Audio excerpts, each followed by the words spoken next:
लूटकर हिंदुस्तान से चले गए।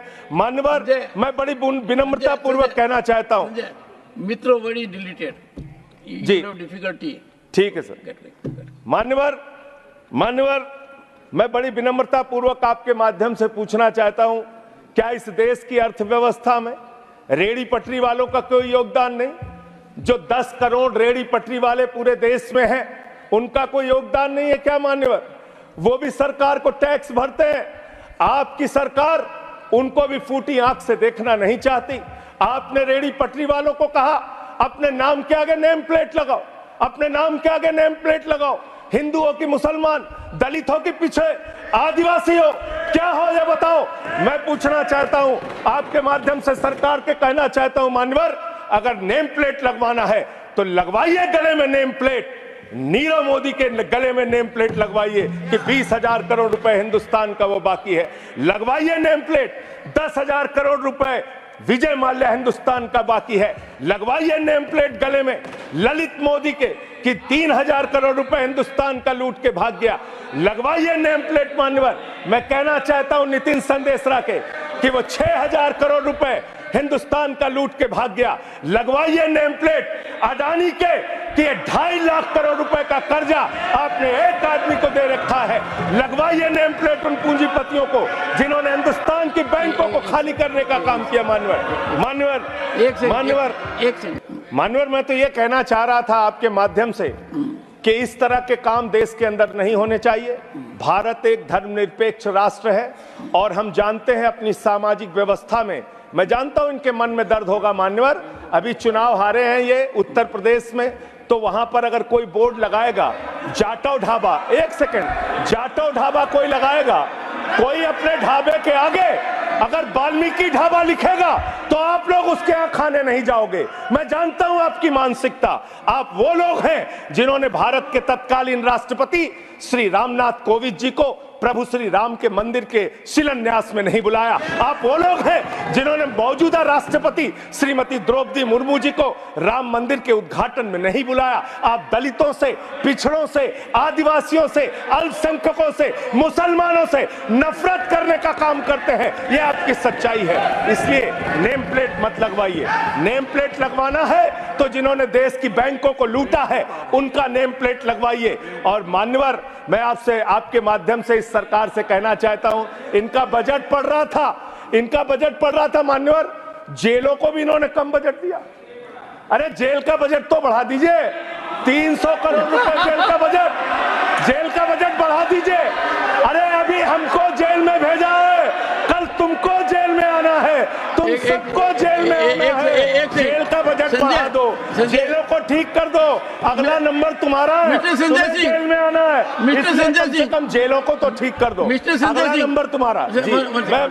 मैं जेल के बजट पे बोल रहा हूँ मान्यवर, मैं जेल के बजट पे बोल रहा हूँ। मान्यवर, इसका ध्यान रखा जाएगा। में इन्होंने न्यायपालिकाओं के लिए जो बजट रखा वो नाकाफी है। 5 करोड़ केसेस पेंडिंग है इस देश के अंदर और 6 लाख लोगों को पूरे देश में जेलों में रखा गया है, जिसमें करीब 76% अंडर ट्रायल हैं। इसका मतलब आपका मकसद न्याय दिलाना नहीं है, आपका मकसद किसी मामले की सच्चाई तक पहुंचना नहीं है, आपका मकसद है पकड़ पकड़ के एक एक व्यक्ति को जेल में डालना। आपने दिल्ली के मुख्यमंत्री को, जिनकी शुगर 36 बार 50 से नीचे जा चुकी है, आपने दिल्ली के मुख्यमंत्री को पकड़ के जेल में डाल दिया। नहीं मानवर, अब इनको बार बार मौका मत दीजिए, मुझे अपनी बात पूरी करने दीजिए। I am not yielding sir, I am not. आपने 2 बार कहा, हैट्रिक बना लिया इन्होंने सर। दिल्ली के मुख्यमंत्री को सर इन्होंने पकड़ के जेल में डाल के रखा। दिल्ली के शिक्षा मंत्री को इन्होंने 2 साल से जेल में रखा।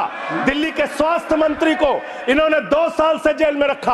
आप एक एक विपक्ष के नेता को पकड़ पकड़ के जेल में डालते हैं। हेमंत सोरेन को मुख्यमंत्री को जेल में आपने रखा, संजय रावत को जेल में रखा, अनिल देशमुख को जेल में रखा, सबको पकड़ पकड़ के आप जेल में रखते हैं। बंगाल के 3 मंत्रियों को आपने पकड़ के जेल में रखा। आपका मकसद ट्रायल कराना नहीं, न्याय दिलाना नहीं, आपका मकसद हम लोगों को पकड़ के जेल में रखना है। जितना जेल में डालोगे, जितना जेल में डालोगे, मैं आपसे कहना चाहता हूं, जितना जेल में डालोगे उतना गर्त में जाओगे। जिसने भी ये राजनीति की है उसका समापन हो गया है। अभी 240 पे पहुंचे हो, कल 24 पे पहुंचोगे, इसके बाद 2 पे भी आओगे। मैं तो एक 2 मिनट और मैं बस कह के अपनी बात खत्म करूंगा, मेरे टाइम में से उसको काट लीजिएगा। मान्यवर, भेदभाव की बात, सबसे भेदभाव इनको करना है। मुसलमानों से भेदभाव, सिखों से भेदभाव, ईसाइयों से भेदभाव, दलितों से भेदभाव, पिछड़ों से भेदभाव, और अब राज्यों से भेदभाव, राज्यों से भी भेदभाव, महिलाओं से भेदभाव, राज्यों से भेदभाव। क्या भेदभाव किया सर इन्होंने? 2,32,000 करोड़ रुपए, 2,32,000 करोड़ रुपए दिल्ली के लोगों ने सरकार के केंद्रीय खजाने में टैक्स के रूप में दिया, जीएसटी और इनकम टैक्स के रूप में। बदले में हमको कितना मिलता है? 0। 9 साल से आप दिल्ली को बजट नहीं देते। पंजाब के लोग, बस मेरे में से काट लीजिएगा सर, 1-2 मिनट काट लीजिए, पार्टी के उसमें से काट लीजिएगा। पंजाब के लिए सर, पंजाब का किसान अपना खून पसीना बहा के खेत में गेहूं पैदा करता है, धान पैदा करता है। आपने 8,000 करोड़ रुपए पंजाब के विकास का पैसा रोक रखा है, विपक्ष के राज्यों का पैसा आपने रोक रखा है। ये भेदभाव क्यों कर रहे हैं आप क्यों कर रहे हैं? आप लिखते हैं राज्यों के विकास से देश का विकास है, ये आप राज्यों का विकास कर रहे हैं। एक एक करके टारगेट करके विपक्षी राज्यों के साथ आपने भेदभाव करने का काम किया। और अंत में कोई मुझे कह रहा था सारे बजट कम किए, शिक्षा के बजट को भी आपने कम कर दिया।